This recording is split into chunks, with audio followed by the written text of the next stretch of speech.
those who've not interacted with the Institute of Economic Affairs, a think tank and a research organization that promotes debate and dialogue in public policy issues. And we are pleased again to invite you this morning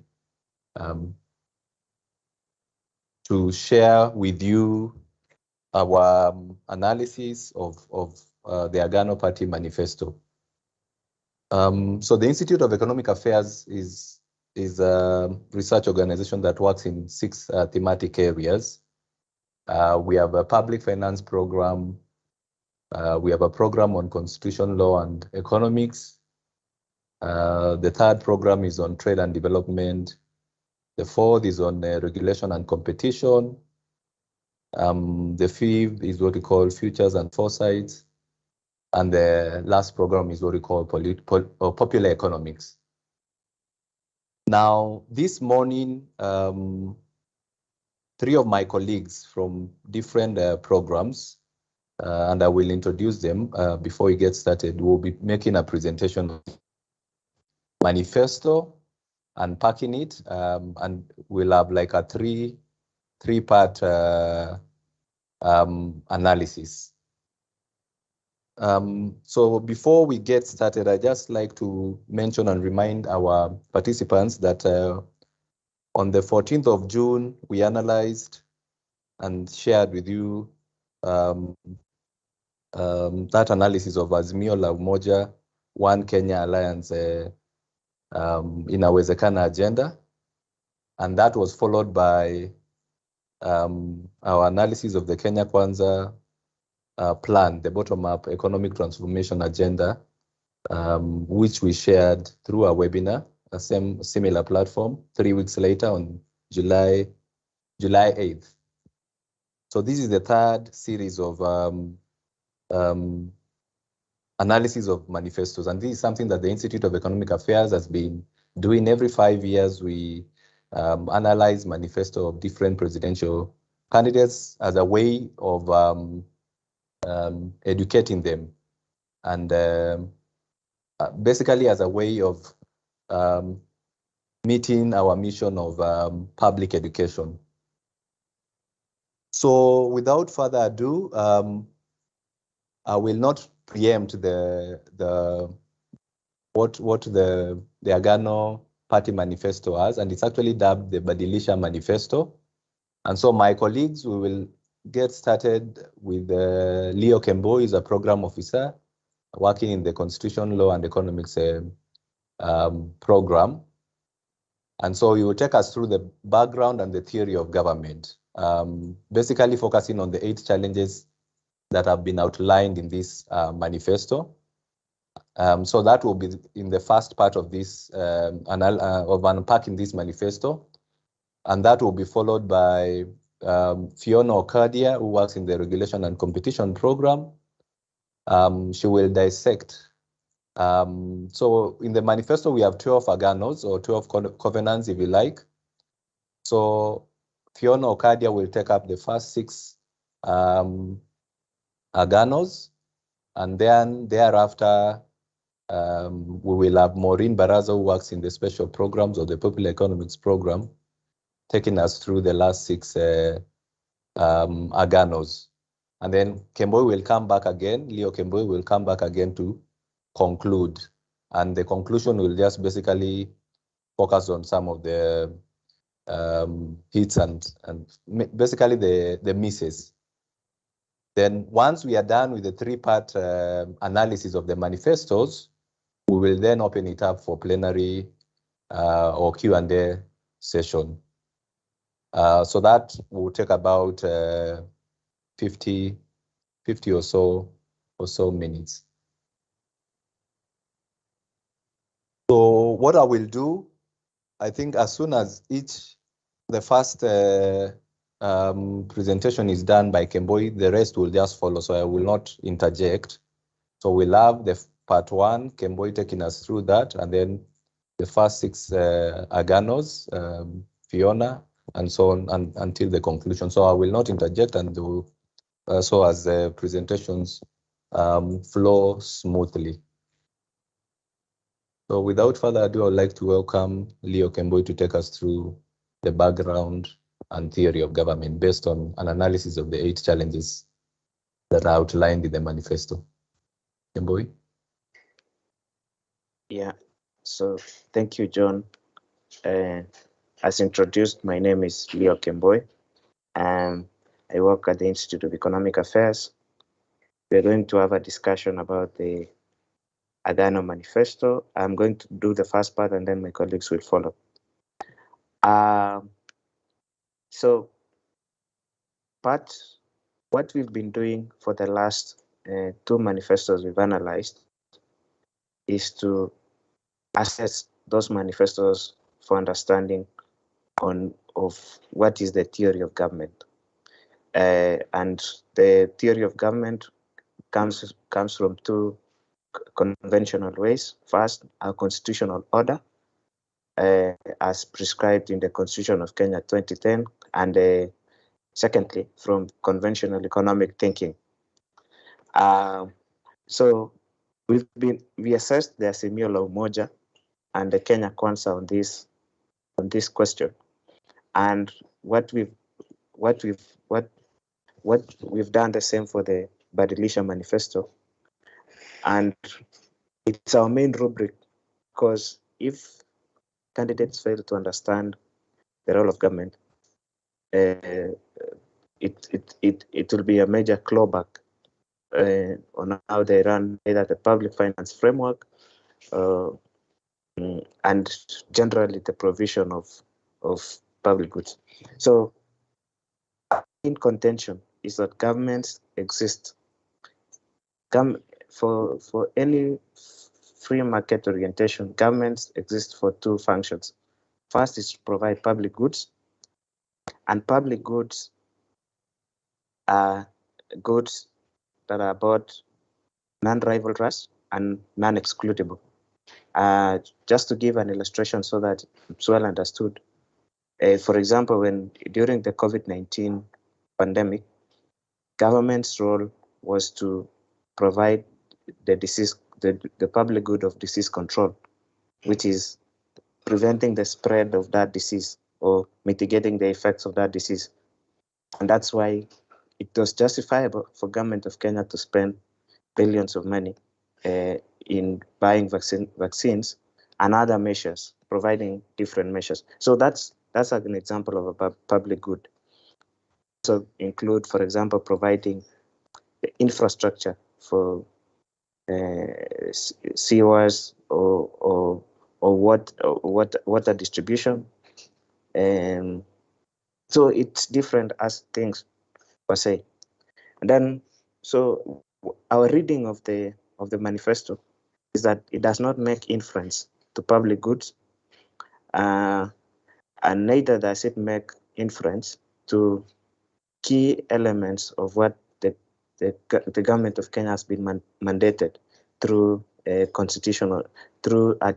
example, constitutional rights such as Article 43 on social and economic rights, or the rights of children, where government is mandated to provide specific things.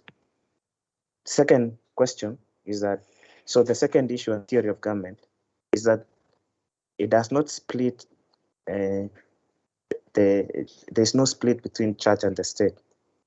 I know most constitutional scholars know and understand, and our understanding at the IEA is that and reading of Article 4 of the Constitution of Kenya, Kenya is a republic. So we are a secular state. The 2, religion and state, are not conjoined together. And that's one of the things that the manifesto fails to distinguish, and they mention in several places interchangeably the 2. And then the third issue is the recognition on the restraints of constitutional power. In the previous constitution that Kenya had, the power of president is, and I know you must have heard this moniker before, that the president of Kenya was the number 1 social worker, mfanyikazi number 1, for example, to say in Kiswahili, verbatim. So that the power of president was limited. The Constitution of Kenya 2010 introduces a different dimension. It limits the power of the state to only functions, the power of each arm of government, the executive branch, and especially the president, to specific issues. And then it gives parliament more powers to provide checks and balances. And that's why the instruments of economic policy, the instruments of regulation, most of those instruments lie with parliament. So here, the president uses, the manifesto uses functions that are legislative as to go hand in hand with the functions of the president. And it does not recognize largely the functions of those key other institutions. And then, of course, I've mentioned the fifth point, which is the limited recognition and role of other arms of government and the separation of powers doctrine. And we've had this argument that arms of government are interdependent. Based on our understanding, the Constitution emphasizes in several instances the independence, the part on independence. So those are some of the key issues that we've assessed them based on the theory of government, because government for any economic policy, for any plan to solve a problem, they have to solve a very specific problem and solve that problem with that problem that is within their domain. And that, so most of the provisions will be challenged if it's outside the domain of the state.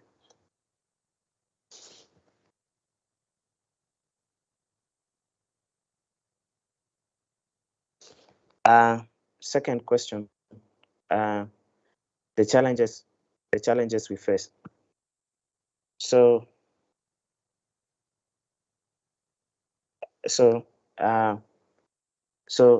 there's endemic and systemized. So they have listed 8 challenges, 8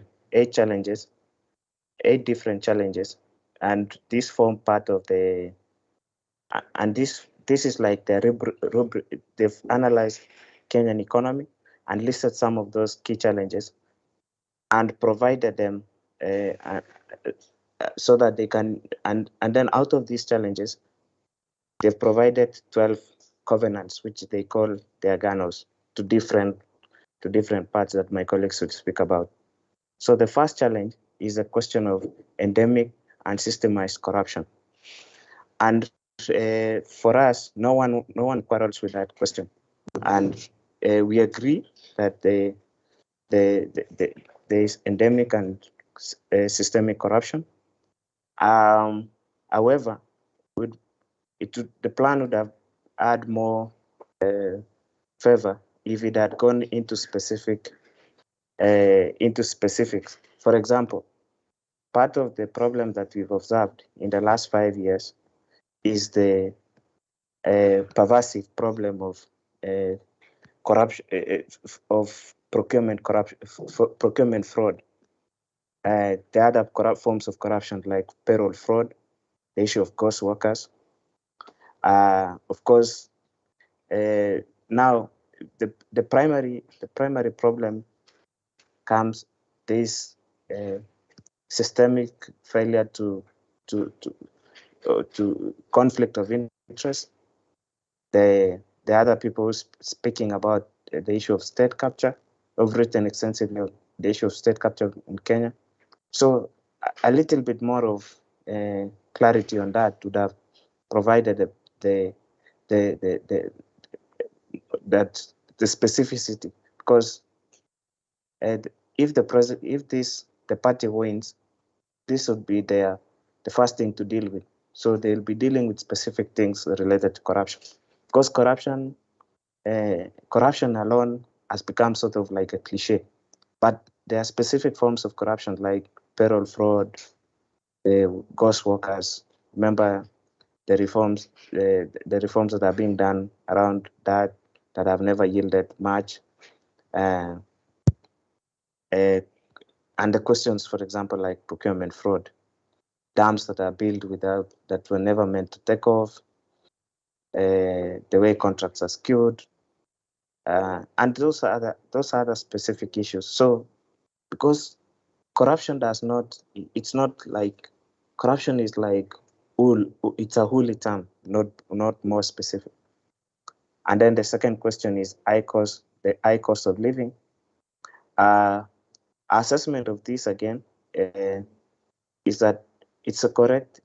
It's correct, but the way people see it is that Kenya's policy on food has been to guarantee high income for farmers, which of course it specifically means that this high income for farmers would result automatically to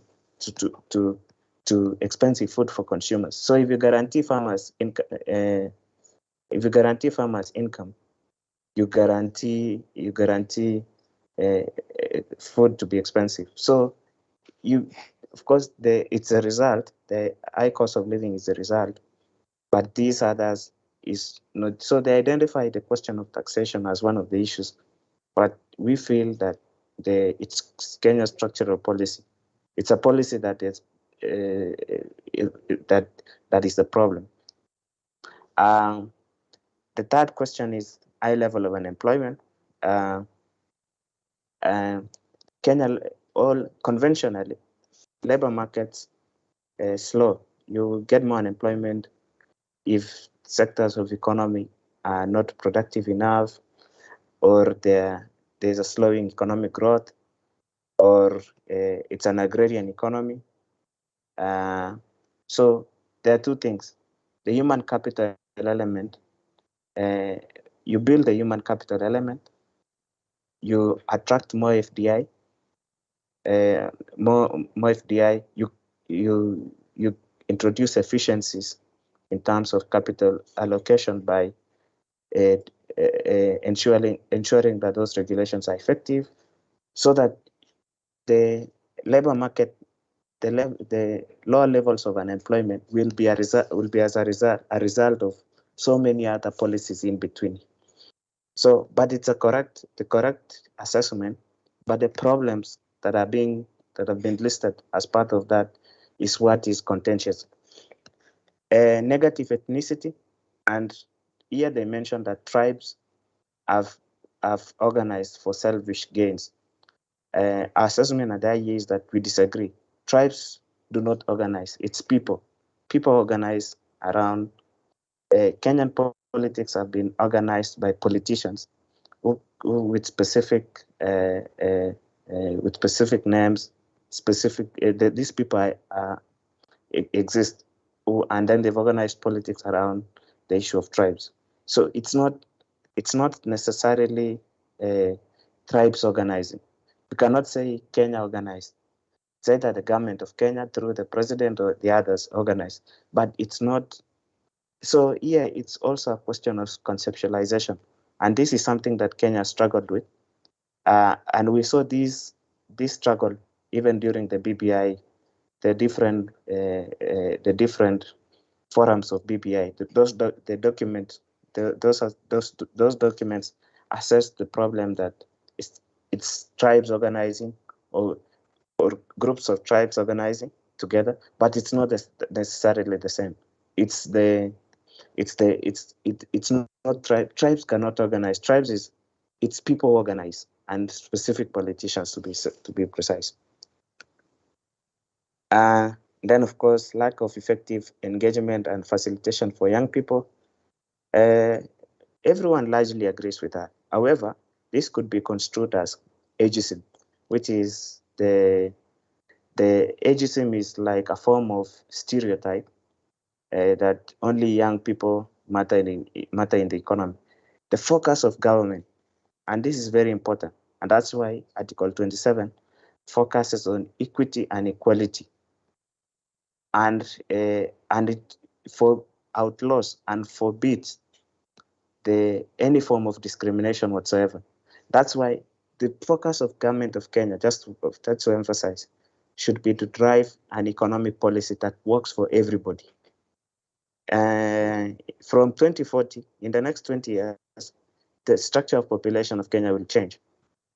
We don't want such things to be part of economic policy. We want the economic policy that works for everybody, and that's a big the thing to note. Of course, farmers have been left to exploitation by cartels and middlemen, and again, it's part of agricultural sector policy. The constraints that have been put in place. First, we disagree that farmers can be exploited by the middleman, because production, just distribution and marketing, is adding economic value. So it's adding economic value. So that's an economic fallacy. The IE undertook a project last year, and the book is almost being published on some of Kenya's economic fallacies, and one of them is that one. So if we have Kenya as a cartel problem, whereby, for example, marketers have come together to corner markets, there's competition law to deal with that specific, to deal with those specific regulations. But middleman, somebody buying produce and taking it to the market, distribution and marketing is part of the economic value that somebody adds. So it's assessment. So, and again, those agricultural sector reforms is part of something that could be done, because Kenya's policy has always to be guarantee more income for producers. And if the markets say the different thing, then that intervention. But if there is a market failure and justifies intervention, it should be through the competition law. And then, of course, a rising public debt. No one argues that. The IE has been saying that for as long as this issue became, the deficit started widening and the fiscal expansion started becoming large. So it's largely agreeable. However, the debt is not approaching unsustainable levels. Kenya is already on a debt treadmill, and we are already in a fiscal crisis. So it's important to make that distinction. And then, of course, family unit is under immense pressure and challenges. Yeah, there are, of course, and I know in the manifesto they've used family consistent in economic policy. Those would be households, and so you see the result of if the labor market is not the labor market unemployment is not reducing, and there are more people in open employment, and of course the general economy is slowing. There's a fiscal crisis. The taxation has increased over the last 7 years, and of course, incomes of households. So that is the result of the economic problem. So that one is more agreeable. Nobody questions that. But the diagnostics, we require presidential candidates to understand that what you see as a result has a problem behind it, and that diagnosis has to be correct if they have to give proper solutions. So I hand over to my colleagues so that they can take over from me.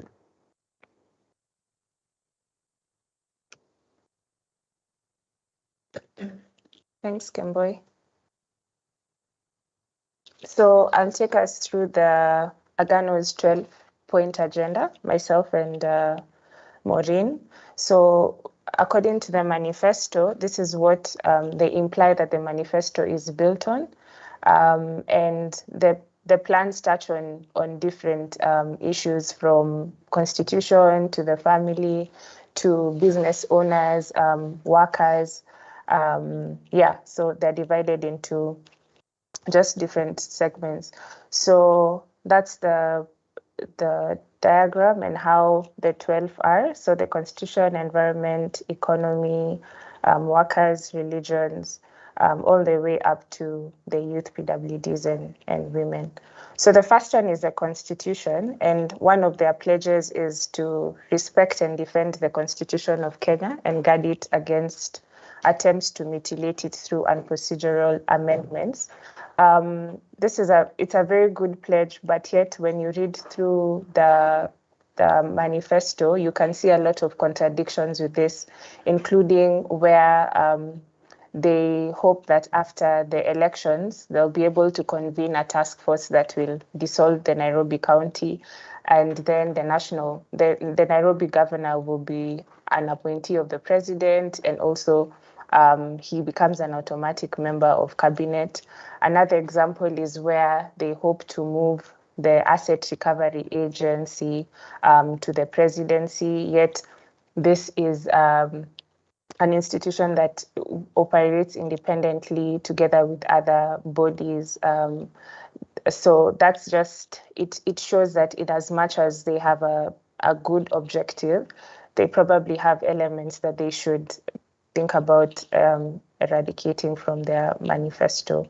Then the second pledge is the pledge to family. So first, they want to create an office for the Registrar of Families, which for us, we were wondering why this would be important, because the main objective is to be able to collect data that will be used for family-centered data that then will be used by government to come up with different development agendas. But you have the Kenya National Bureau of Statistics that collects data on households, and even if you remember the 2015-16 Kenya Integrated Household Budget Survey, which was conducted over a 12-month period, and they had a range of different social economic indicators, and then they used this data in order to implement different development initiatives. So, and then of course you have the Huduma number that hopes to just merge all this data together, and at the end of the day use that information to to implement different development agendas. So at the end of the day, we don't see what this Office of the Registrar of Families will exactly do, and it's not very clear from the manifesto. And then the second is where they hope to make the security sector a place of pride to serve and a highly esteemed job by equipping it to serve more efficiently. So we thought that this mostly should not be the mandate of the presidency, but mostly it would fall under the National Police Service and the Salaries and Remuneration Commission. Then the third is to introduce community policing starting from the village council level. So this one already exists, because if you look at the National Police Service Act 2011, under Section 96, there's the whole objects of community policing, where now there's that partnership between the community and the National Police Service, and just improving and rendering of police services to the community at all levels. So yeah, and then the fourth is to establish subsidies for families that have been adversely affected by the current status of the economy. So this is something that will have to be approved by Parliament through fiscal policy. And then secondly, it's not clear which subsidies exactly. And then second, what would be the identification process look like? Because if you remember, even during the COVID-19 pandemic, there were cash transfers that were done to poor households. But of course, that there was a corruption process and it didn't go to probably even the households that needed it the most. So how then will the Agano party ensure that, how will they identify these families, and what kind of subsidies exactly are they talking about, even as at the end of the day it's Parliament that should approve it and all that. And then the third pledge is to women. So here they want to administratively implement the 2/3 gender rule in all appointive positions. And I think this is a very good idea. It also ties in with the point of just convening a bipartisan forum to champion implementation of the 2/3 gender rule, because it's in line with Article 27(8) of the Constitution, that just talks about, not more than 2/3 of the members of effective or appointive bodies shall be of the same gender. And then again, they also want to address the issues of free sanitary pads for all school-going children. And if you look at quite a lot of studies, you find that around 20% of schoolgirls miss schooling in a year because of lack of sanitary towels. And the government as well has been they have been working together, rather through the State Department of Gender, in distributing and procuring sanitary towels for more than 4 million girls each year. So this is in special schools, in primary and secondary public schools. So this of course there have been hiccups along the way. So therefore it's in line with, like, if you look at the statistics, there's actually that they will. So I think when it came to the point, the pledge for women, we liked their ideas. Yes.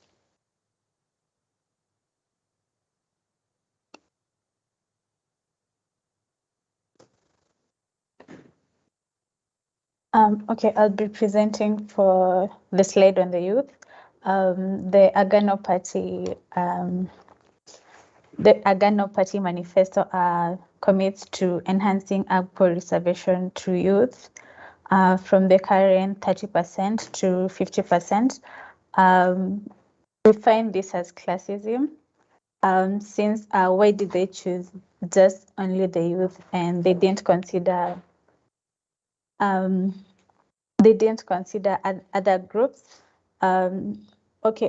It's okay. At the same time, it's a good thing if they do that, but it will need to go through legislation, since AGPO under Article 227 of the Constitution of Kenya, it only provides for 30% currently, so it will have to go through legislation. Secondly, they commit to waiving all costs that hinder young people from applying for jobs and opportunities, such as the certificate of good conduct.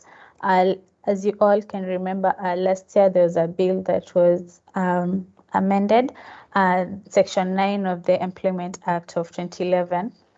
It was amended whereby they did away with that, whereby the youth before were required to at least pay 5,000 shillings for all the certificates. This includes the ethics and anti-corruption certificates, the certificate of good conduct, among others. That was and some of these certificates were renewed annually, so they did away with that, and there was a requirement for these certificates to be given after acquiring employment.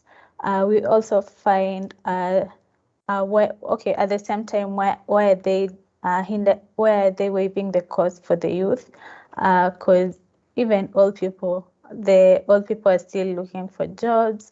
Among other groups, there are women, there are people with disabilities, they're also seeking employment. So they should have considered all the other groups. Then increasing internal budgetary allocation for youth programs. from the government of Kenya. Well, this is an impressive, this is a good commitment.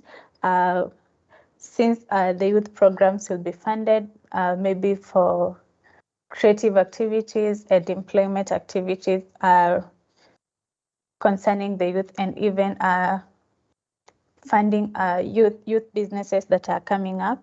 Next slide, please. The next slide is on people with disabilities. They commit to establishing placement programs to provide internship for them, secure industrial attachment, and coordinate employment for them.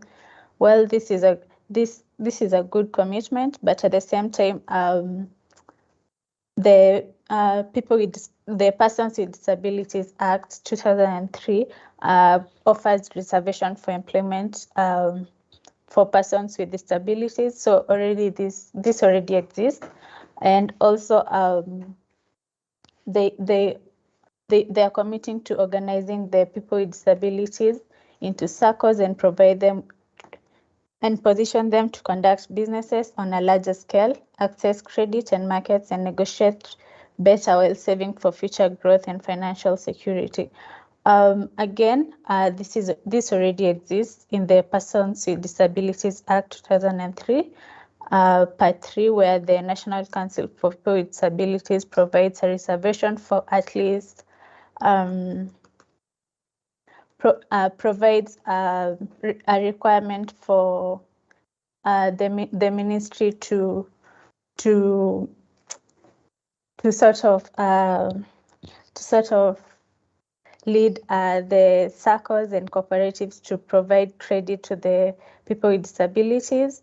Again, on the point of establishing placement programs to provide internships for people with disabilities and secure industrial attachment and coordinate employment for these people.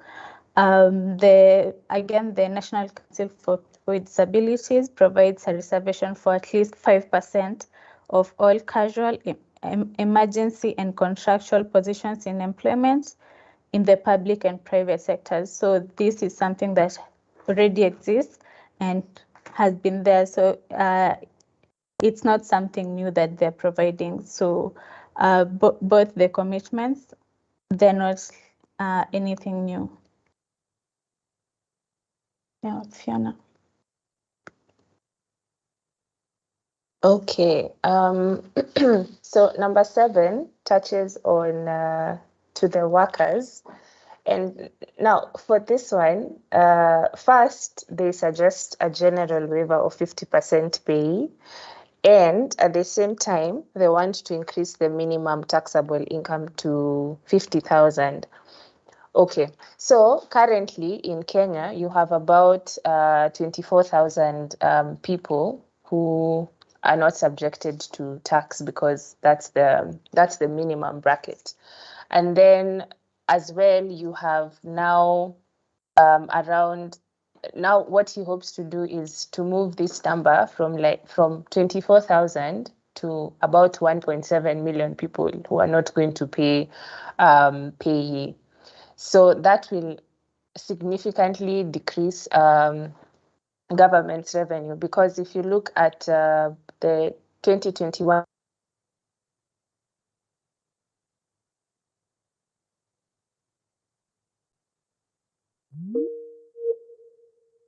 and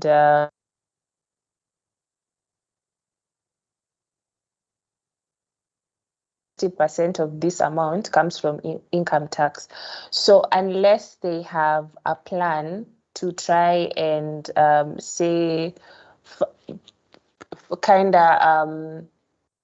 find a way of actually substituting where government will get this revenue from, then I think this is a worst pledge that they could make, because it makes no sense unless probably they decide to give everybody a tax cut, save, and probably move from the 30% to 20%. But to marry the two, where you're decreasing taxable income and at the same time waiving 50% of pay, personally, I don't think it's a wise choice. yeah, so we are totally against this one. And then the 8th is now to the business community. So the first one is where county and national government pending bills to be verified and converted to government bonds. So this is in order because now, I mean, if government doesn't pay you on time and you had a contract and all that, then you earn interest on the money that they would have paid you. And then the second is the national government to check off pending bills and bond payments from county disbursements. We don't think that the national government has the constitutional powers to be able to do this. And then the third is just now where tenders below 1 billion shillings are exclusively awarded to local companies. So this gives the Buy Kenya, Build Kenya vibes, where, so what about competition? Because I could be a local and I've been awarded this 1 billion tender, but is it value for money at the end of the day? Will I be more efficient than, probably say a foreign company, or even in terms of effectiveness? So this pledge is no. And then there's also the aspect of waiving all tax penalties. This can only actually be done by KRA, and then of course it's prescribed by Parliament, and there are also other agencies involved. Again, it's really not in the confines of the president. Yeah, and then the economy. Mo will explain that one. Moving on to the economy, they commit to moving the Asset Recovery Agency to the presidency.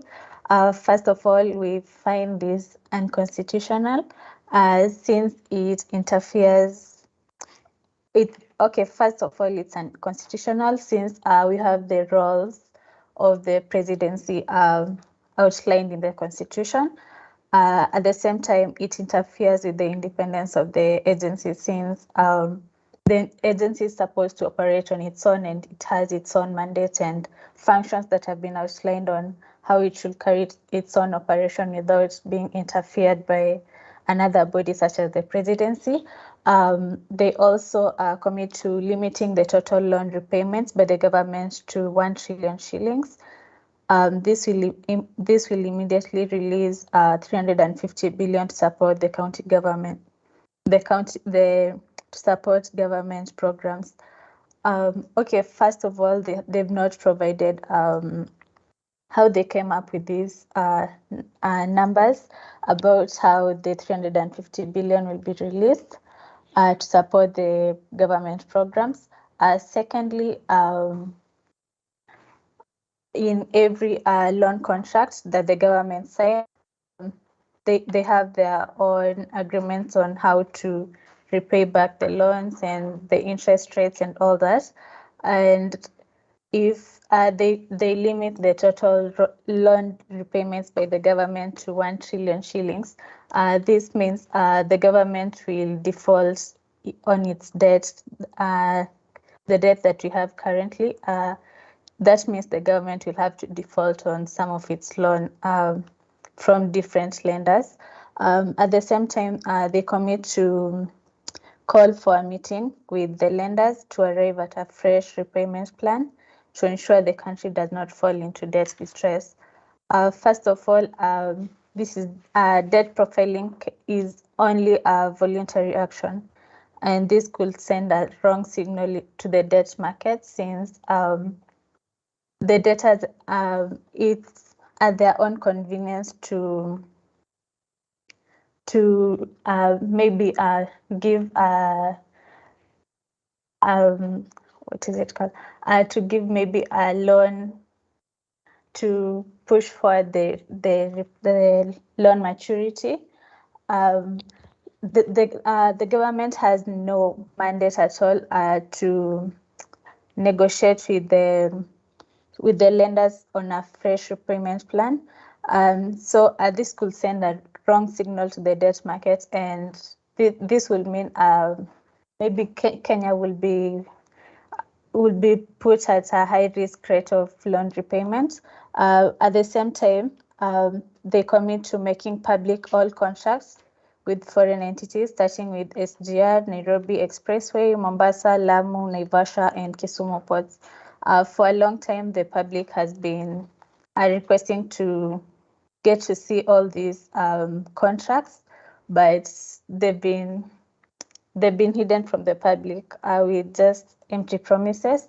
So we view this as a positive move, and it will promote transparency so that the public can get to know the loan conditions, the repayments, and the terms and conditions for the loan repayments. Yeah, thank you.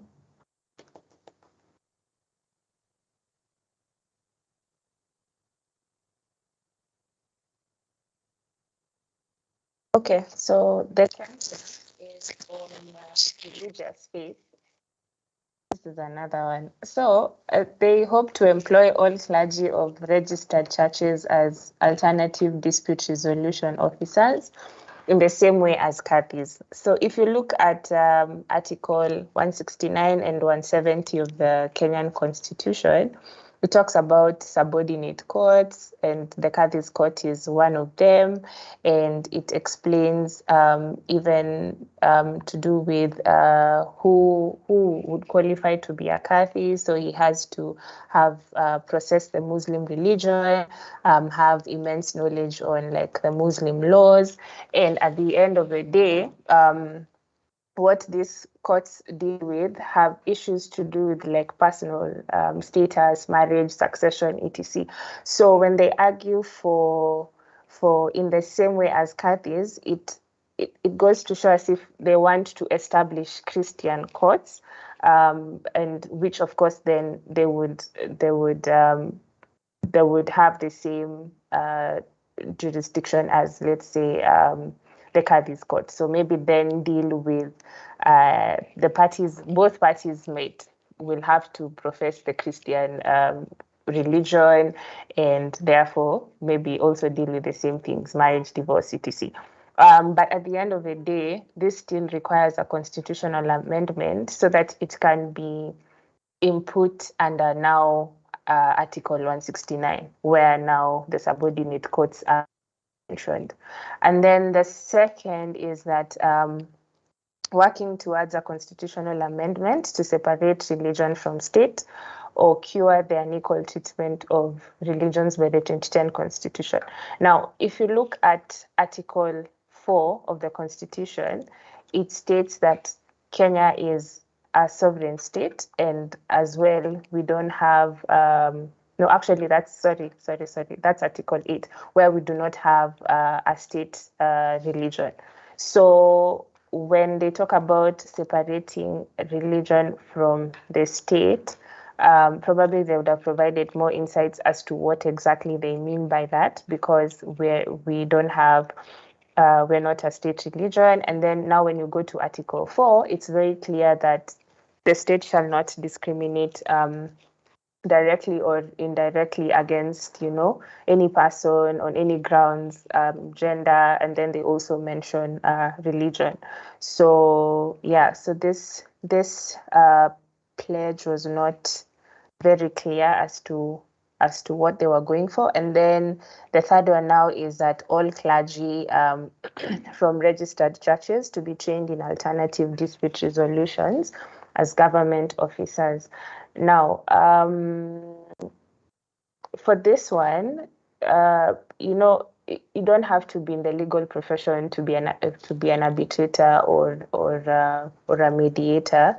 And even if you look at the nature of, say, clergymen, they have some sort of they actually conduct some sort of dispute resolution. It's just that now, so that their nature of work by default allows them to actually provide some sort of platform for parties that are in certain issues.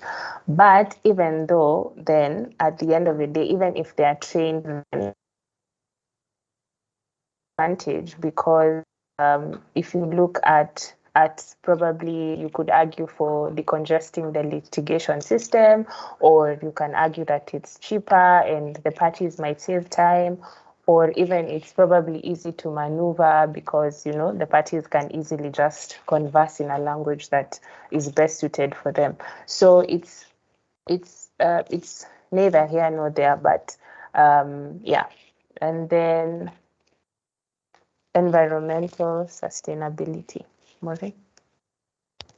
Okay, and environmental sustainability, renewable energy, and land management. They commit for the KPLC to divest to distributing off-grid solutions like solar and wind turbines. First of all, we have the off-grid solutions and the grid solutions, and normally the grid solutions are done by the government, and then the off-grid solutions can be done by the private sector, by any individual who deems it fit for them to have solar in their homes, or to have maybe solar and wind turbines in their private manufacturing plants. Also, there's also the issue of costs in the government distributing the off-grid solutions like solar and wind. Again, we find that the off-grid solutions are site-specific, because you can't install maybe wind turbines in Nairobi, because they need maybe hilly places such as Suswa to install the wind turbines, and this commitment doesn't make sense in all entirety. I think we forgot slide number 6. Please, Leo, go back to slide number 6.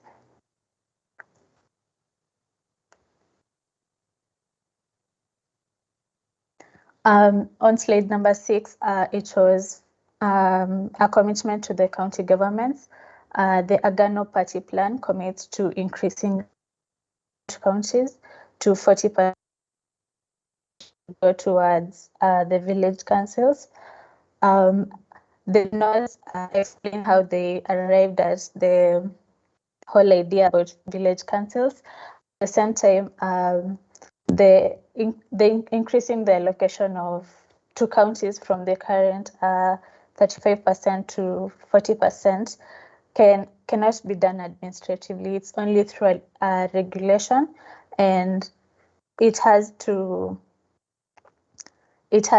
involve increasing revenues. The counties have to work on increasing their revenues, as well as the national governments, so that we can increase the revenue allocation to 40%.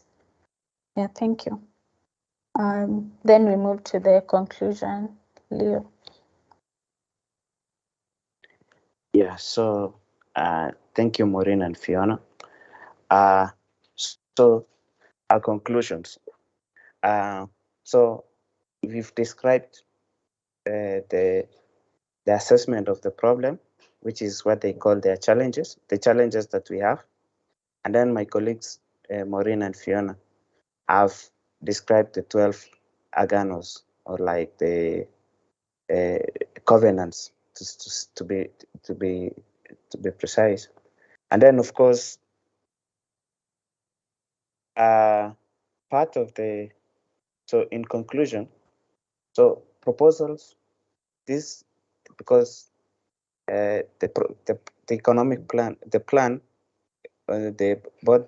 economic plan only focuses on a few areas, and we've seen agriculture and farms on the economy side, and of course the other sectors like the service sector, the manufacturing, the logistics, and all other parts. Like the comprehensiveness is something that we raise as a conclusion, that part of what we've not seen, what you're not seeing, is that ability to, because largely is agriculture and businesses, farms, what goes to directly to farms. And then, of course, the second issue is there's one of the things that the Agano has failed to explain and to distinguish is that this difference difference of between the church and the state, and this is clear from the reading of the 2010 Constitution that there was an intention for Kenya not to have a state religion, that Kenya is a republic, and meaning that we are a secular state, and that distinction has to come out clearly. The third issue is the proposals on public debt would automatically trigger default, and if you limit debt repayment, it's actually equivalent to $1 trillion, and you have debt repayment now is almost 1.3, 1.4, and by the time they're coming in, will be around upwards. That is similarly as saying, let's repatriate debt. And my colleagues have explained that they also mentioned part on debt reprofiling, which is like that Kenyan lenders, to have a meeting with Kenyan lenders and reassess debt. That one has to be voluntary. Anytime, for example, part of that has to be voluntary, because we already have clauses like the one on the third Eurobond. The third Eurobond has a clause specifically that if Kenya starts to renegotiate any terms of that loan, it will automatically trigger default. So already there are clauses. So what the political solution on profiling is that voluntary. Already there are mechanisms from the Paris Club lenders to renegotiate Kenyan debt, to review debt globally, and especially for sub-Saharan African countries. So those are things that government can ride on if you win. If the Agano party wins the election. And then, of course, there are mercantilistic proposals. Food imports for Kenya. The only thing that government can do on the food side is to raise productivity. However, the rest has to come through trade. And if that cannot happen, this will be like a government-sanctioned starvation. And the second question is that if you add direct ban on imports, would amp value chains. The way, for example, manufacturing happens now is that you bring in an intermediate good, you process it and finish it up in Kenya, and then you're able to send it out. Any ban on bringing in those intermediate goods would harm Kenyan farms.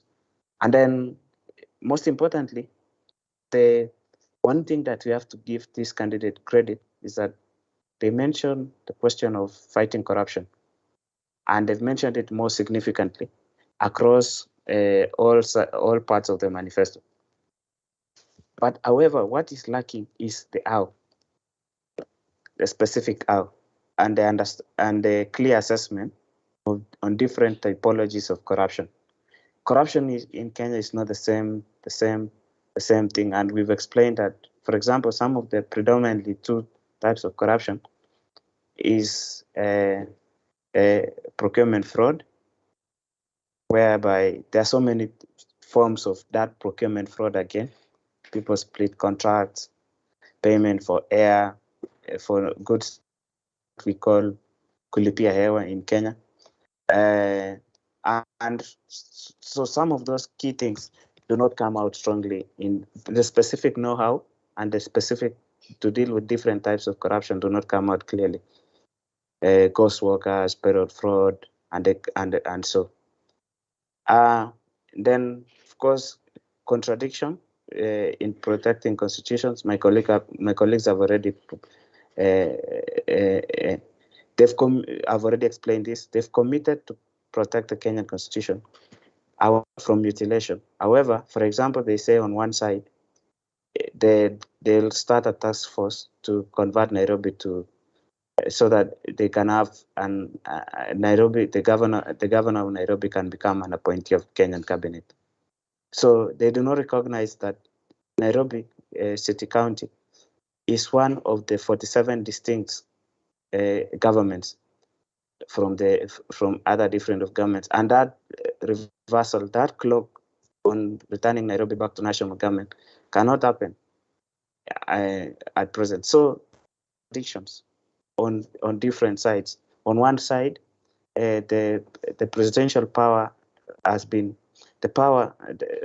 for example, in corruption has been limited.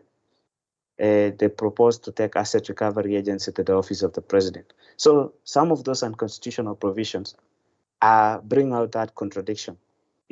So you either choose to obey and protect the constitution as it is, or you either choose like others who are, and it could be a good thing to subject this constitution again to a referendum, because like there's been there have been proposals to amend the constitution before, like the one that the BBI.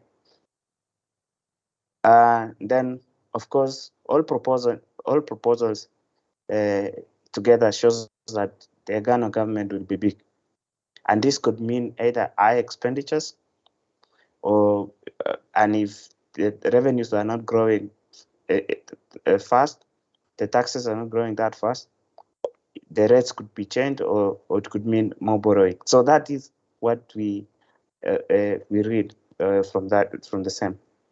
Of course, some of the issues that are missing.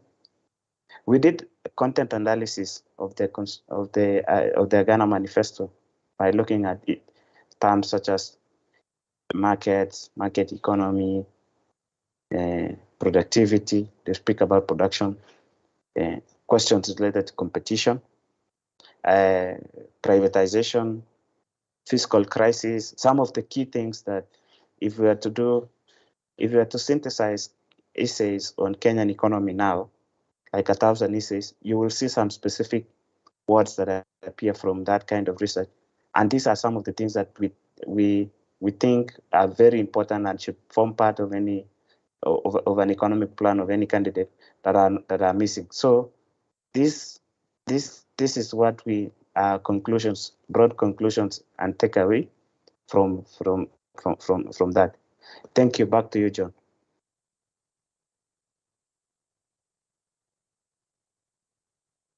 John. Yeah. Thanks a lot, Leo, Kemboi, Maureen Baraza, and Fiona for taking us through the different, basically unpacking the Agano manifesto right from the preamble all the way to the taking us through the different challenges that have been identified, and the 12-point agenda in terms of, the 12-point agenda is actually termed as the Aganos or pledges. And Lee has done a good job in trying to, and in basically concluding what this manifesto is all about, and also emphasizing on some of the things that are missing. Just to add to that, first I wanted to mention, I forgot to mention, of course, this manifesto is, the candidate is actually, the presidential candidate is David Mwaure Waihiga, Agano Party presidential candidate, and his running mate is Ruth Musheru Mutua. Now, in addition to some of the things that have been concluded by Leo, I would just like to add that the issues that have been raised regarding the challenges that have been listed here, as well as the pledges, the common thread is what this manifesto shows is that there's a lack of proper understanding of the theory of government, as well as what would be the domain of government, and hence some of the contradictions that we've seen in relation to the pledges that have been that we've been taken through. Now, looking at the challenges, what is clear is that there are things that have been listed there. Actually, what we find is that the 8 challenges that have been listed are a correct assessment of the issues that Kenya is facing to a large extent. However, there is a bit of a mix in terms of a proper diagnosis and conceptualization of those challenges. And I will not belabor the point. For instance, with regard to corruption, description of what the different typology of corruption and the question of the how in terms of slaying this dragon of corruption is actually missing from the manifesto, and just being specific on these different typologies of corruption. And then of course, going to the Aganos, what we see is that the same challenge that was mentioned with regard to the problems that have been listed is that there is lack of specificity in some of those pledges and contradictions. And obviously, there are things that would require. So first, we have constitutional contradictions, and we had clear examples that were laid out by Fiona. For instance, the question of dissolving Nairobi County. So whereas the pledge there is to, there's a commitment or a pledge to the Constitution, we see that contradiction with regard to the proposal or the pledge to dissolve the county of Nairobi. So there are a couple of other constitutional contradictions, as well as things that would require constitutional amendments, and those have been mentioned by Kemboi. We also see that there are pledges to things that already exist, community policing, and some of the recommendations towards persons with disability in terms of internships and so on. Those are things that already exist. At the same time, there are also things that will require legislation and approval by Parliament.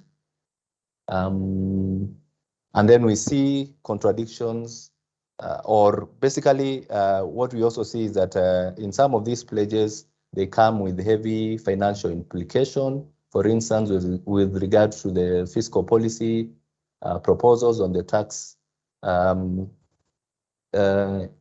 in band, the proposal to increase that to 50, as well as waive 50% pay as you earn. Those will come with obviously heavy revenue loss and fiscal implication. So in a nutshell, so those are some of the issues that have been raised with regard to the 12 Aganos. And the final one is obviously the aspect of trying to infuse or bring the role of church into the economy. Again, these are certain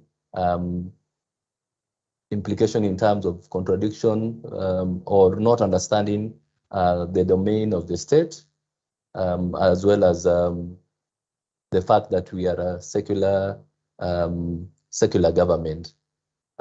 So those are the things that we see coming out strongly in this Agano manifesto. And obviously, Leo has concluded with additional things that are missing from the manifesto in terms of content. So I think without further ado, I would now like to open this up for plenary or questions and answers.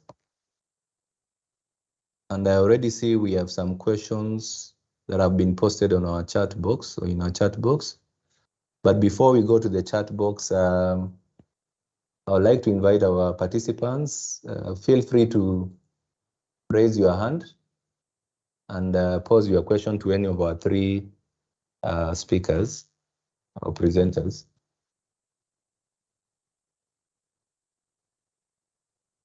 Who would like to go first?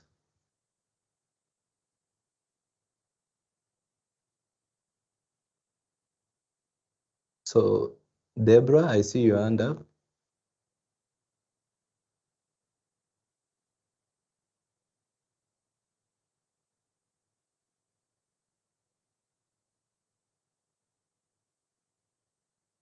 Okay. So what I will do, maybe we'll start with the questions that have already been posted, and then we'll come back to any of the participants who would like to ask their questions or make a comment directly to any of our presenters. So we have a question from Janet Mutua, and this is actually directed to Leo. So what she says is that she appreciates the presentation, and I think what she proposes that would be helpful is that we cite some of the key areas where there are misses, and I think Kemboi did that towards the end and as well as throughout the presentation. So we cite areas where there are misses in the categories, as this would be useful for public consumption. Obviously, because not everyone will be able to pick these issues and correlate them with the misses. So that's the comment that has been made by Janet Mutua. I see a hand up. See. Dominic, please, you can unmute yourself and pose your question. So in the conclusion, you talked about imports causing shortages. I would like a clarification on that. Sorry, Dominic, you're not audible. Oh, you talked about food imports causing shortages. I would like a clarification on that. Okay. It was on the conclusion.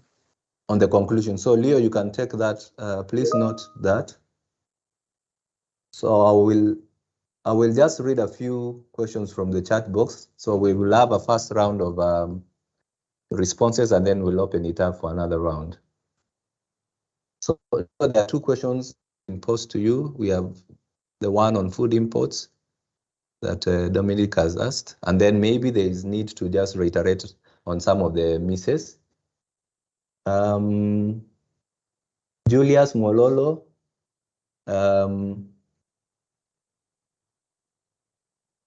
affirms that we've made some good conclusions on this manifesto, whereas Joseph Amuke, so we have Steve. Actually, Steve Jairo is a colleague at the IEA. So what Steve asks is that during the launch, Maure mentioned that the president will double as a minister for agriculture. So what Steve is asking is whether this is feasible. He notes that it is not mentioned, however, that this is not mentioned in the manifesto. So either Fiona or Maureen can take that up.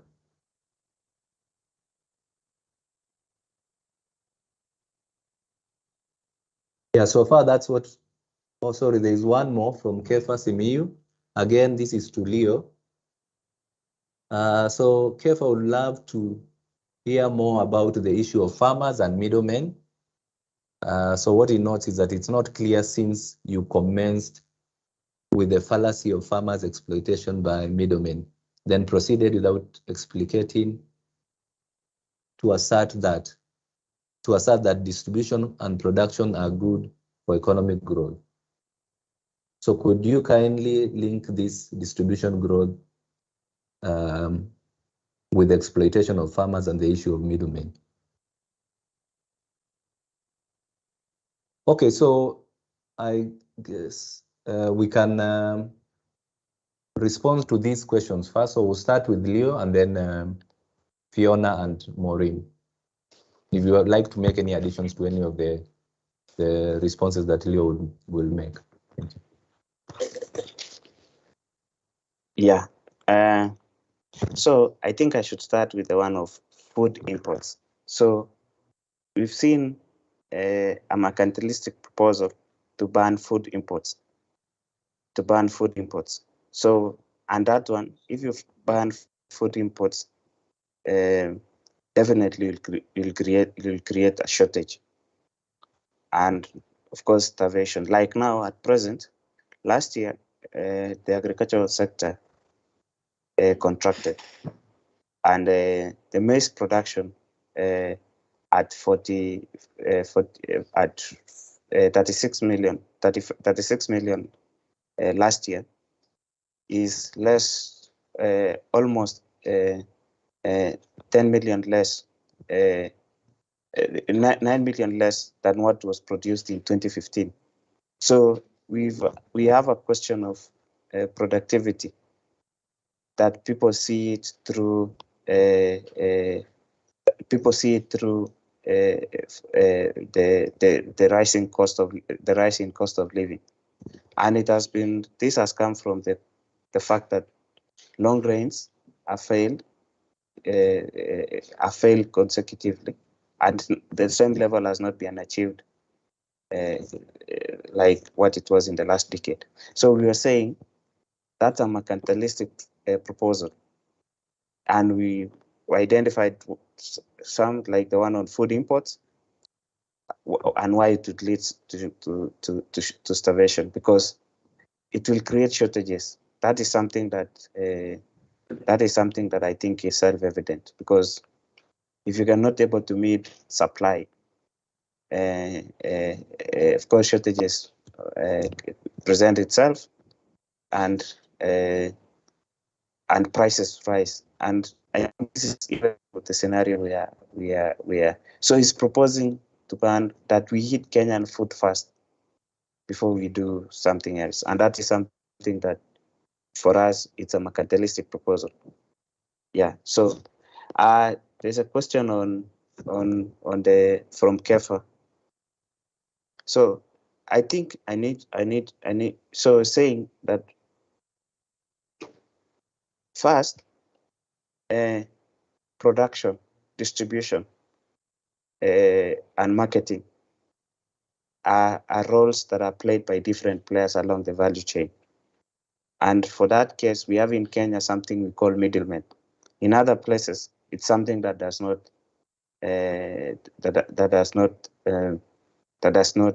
exist. Even so, if you have that problem of if you believe that the agricultural market is not competitive, you embark on agricultural sector reforms.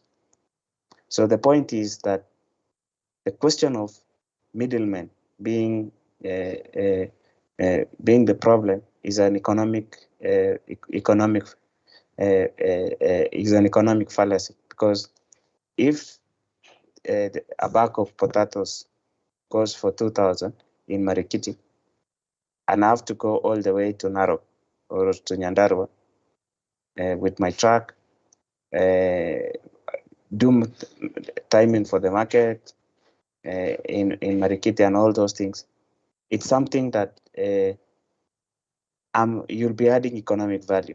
However, if you want to increase productivity on both sides, the correct solution is maybe mechanism design, which is like allowing farmers to build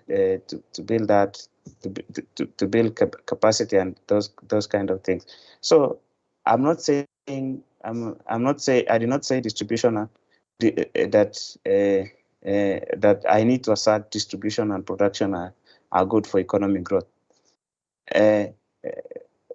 Distribution and marketing is equally important like production.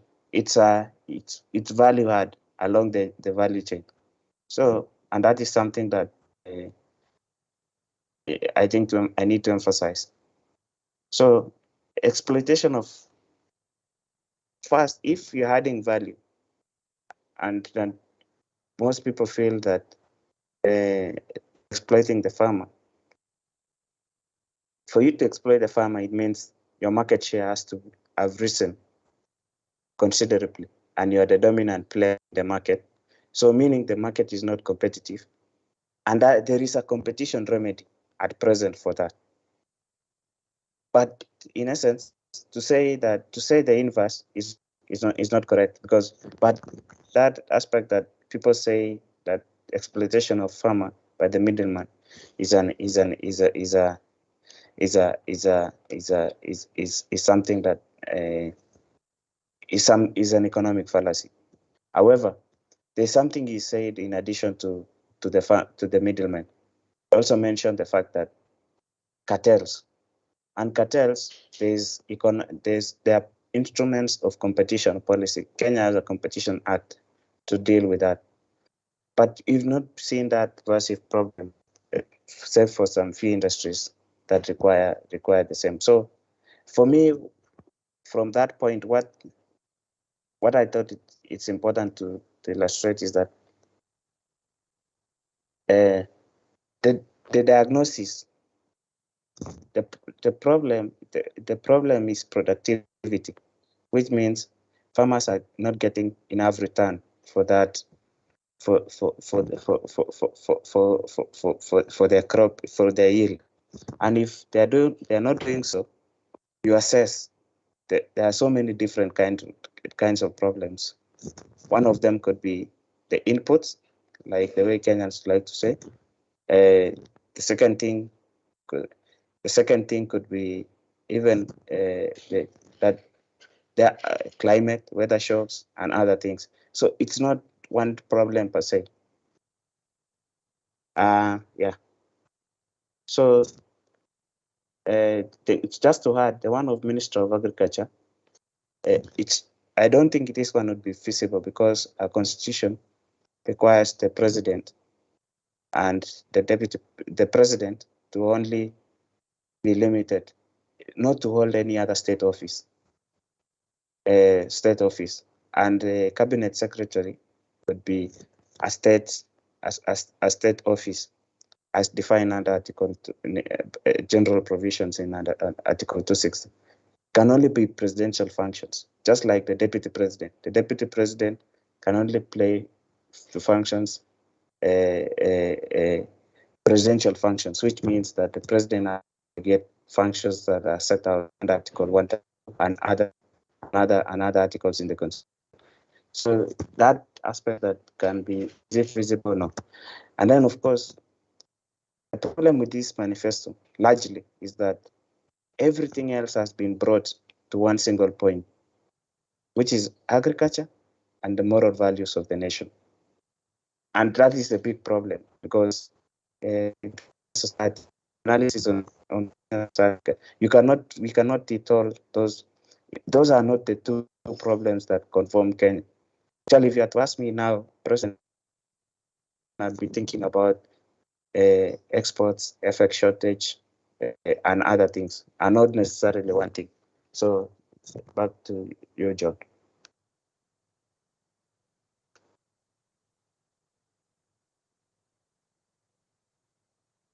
Thanks, Kamboi, for that.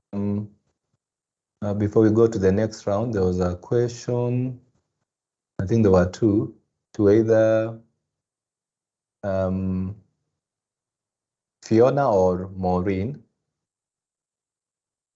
So there's this comment from Steve on, I don't know whether this was mentioned during the speech when the Agano party were launching their manifesto, the fact that Mr. Mohaure mentioned that you would be the president and double up as a minister for agriculture. So Steve is asking whether this is feasible. But I also like to know whether this is actually mentioned in the manifesto. So either Fiona or Maureen can respond to that.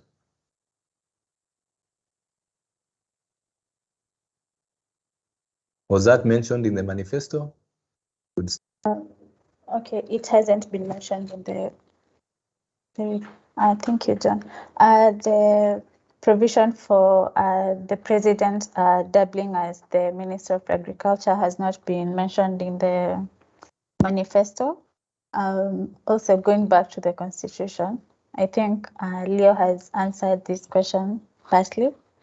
Yeah, it outlines the functions of the president.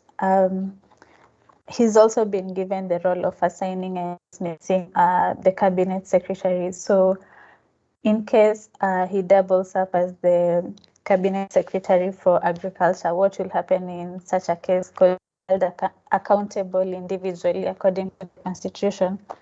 Will he dismiss himself, or what's really happened? I think that's why it has not been mentioned in the manifesto. It has not been mentioned because I don't think it's feasible.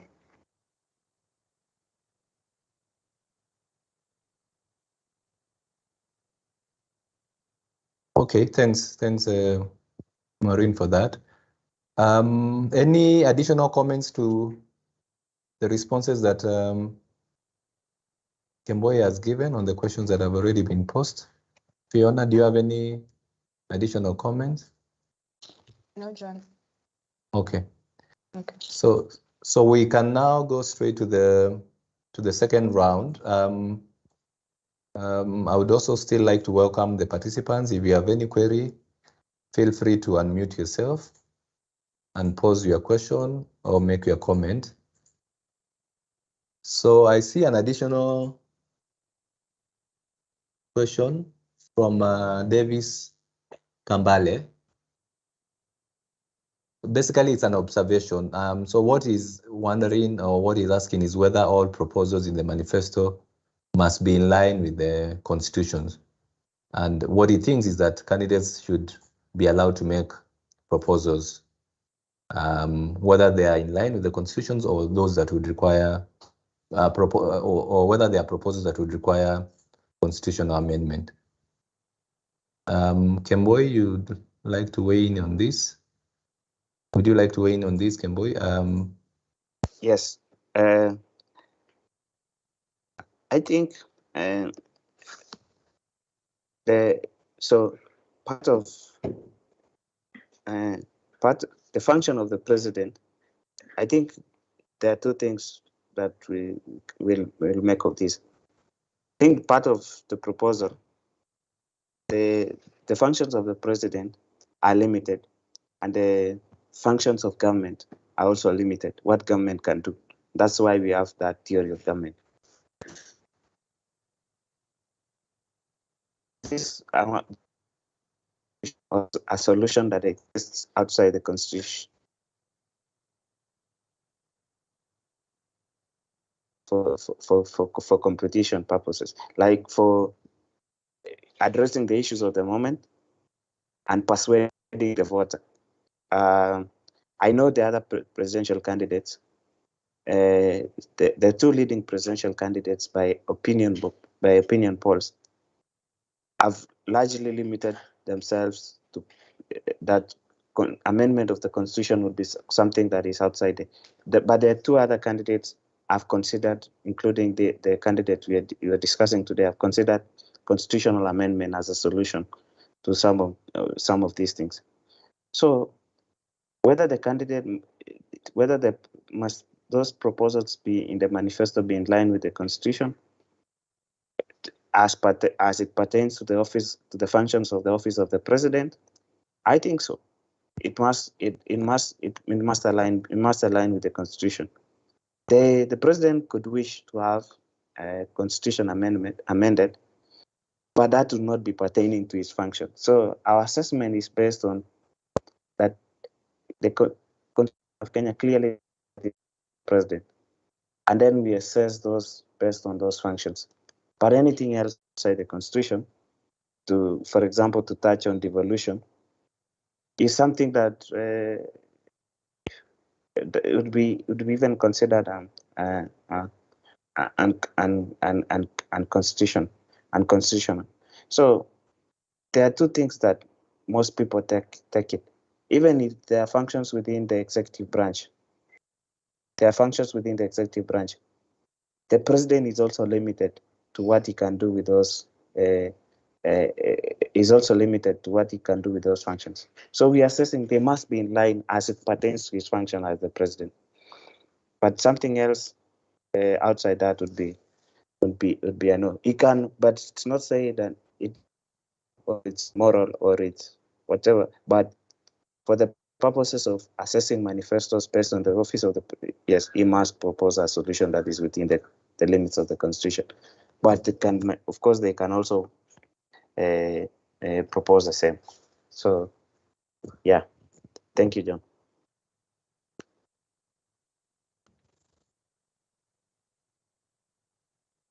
Yeah, thanks, Kamboy, for that. Now I do not see any. I think we've gone through all the questions that have been posted on the chat in the chat box. Then I guess I would like to give our participants final opportunity to raise any question or pose any query. In the meantime, Kemboy, Fiona, and Maureen, you can prepare your final remarks.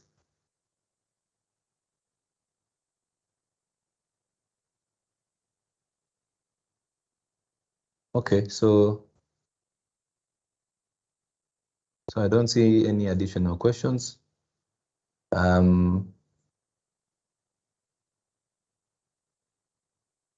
Of course, for the participants, we'll post this presentation in our website right after this. So feel free to interact with it later. There have been no other questions. I would like to invite, we could start with Fiona, then Maureen, and Kembo. You can close with your final remarks.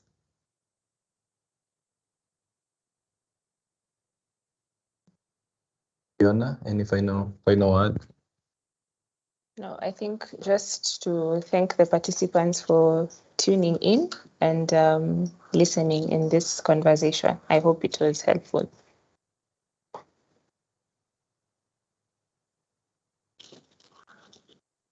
Thanks, Fiona. Maureen?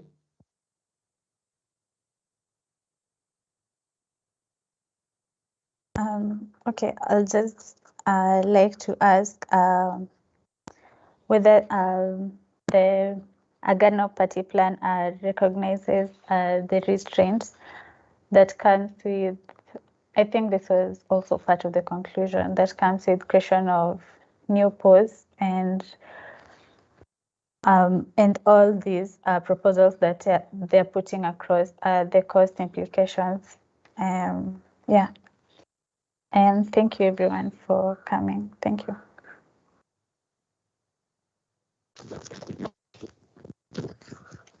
Thanks, Maureen. Kembo? Yeah, my conclusion is that the Agano plan, all presidential candidates, and especially the Agano plan, and we need to insist on this, that there are restraints to the limits, and there are restraints and limits of constitutional power as prescribed under the Constitution. The president does no longer enjoys a big equivalent that like previous presidents before the 2010 Constitution. They are limited to specific things. On the economic policy front, we think, I think, and my colleagues agree about this, that largely the economic literacy, the economic, the specificity, the assessment of the diagnosis of the problem, the application of economic data, and this for this plan was underwhelming, completely underwhelming. And part of what needs to come out clearly is the understanding of this problem of this. This is very important for this purpose.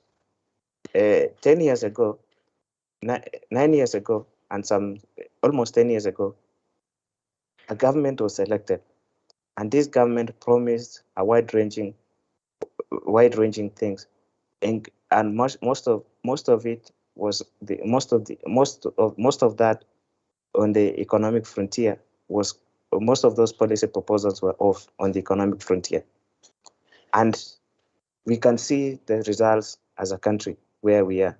We are now completely in a debt crisis, something that was completely unanticipated. But based because they proposed some things on the manifesto, which is add infrastructure, like the spending, the huge, massive infrastructure spending, and see where the result is. So it's important that we all Agano accountable on their promises in the manifesto, and have to come based on the constitutional. It must be within the constitution. It must be the economic data must be backed up by competent sources. The specifics and the know-how must be very detailed. However, as we see this, there are covenants, yes, but we don't know whether those covenants will hold water if this government is elected. So, in conclusion, I think that those restraints, the limits, scarcity of resources, the unintended consequences of those proposals, like the one of raising tax payable to 50%. Only 700,000 Kenyans earn more than 50% and above in the formal sector of the 3 million of the 3 million in the formal sector. That is something that if you say actually those incomes are too low, and if you raise tax pay that only those earning 50,000 and above will be able to pay taxes. Very few Kenyans will be able to pay taxes actually. 2 million Kenyans will fall off that bracket. So it's something that, for me, the Agano party needs to work on the specific details and the specific know-how and the specifics of how it will be done, so that we are able to give it a more persuasive thumbs up. So thank you. Back to you, Joe.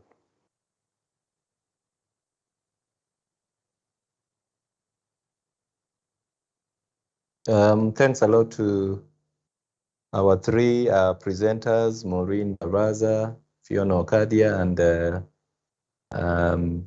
Leo Kemboi, for taking us through a breakdown of Agano Party manifestos. So we've seen some of the positive things, for instance, the commitments or pledges to the 2/3 gender rule, and that commitment to provide or make contracts related to public infrastructure projects available to the public. So the aspect of question on transparency around that, we see those two as two salient commitment. However, of course, various issues or misses that have been raised by by my three colleagues. Now, so far, the Institute of Economic Affairs has held webinars and discussions and even written articles on this on our assessment around three presidential candidates manifestos. We started with the Azimio la Umoja, One Kenya Alliance. Then the second one was Kenya Kwanza Plan. And so far we've analyzed and unpacked three manifestos, presidential party manifestos. And so what we plan to do is provide a comparison so that this can be viewed side by side. And so please look out for this in our social media pages. So we'll be letting you know when we'll be having the next webinar to discuss a comparison of all the presidential manifestos, as well as basically interact with our social media pages to get to know our other upcoming webinars and events. So I would like to thank our 3 presenters as well as all the participants that have taken time to share this webinar, as well as share their comments and observations. And as I mentioned, we'll post this presentation right after this. And so you'll be able to interact with it later. Institute of Economic Affairs is a membership organization, and feel free to go to our website and check the various benefits that come with being a member. So you can either be an individual member or come in as a corporate member. So thanks a lot once again, and wishing you all a wonderful afternoon. Bye.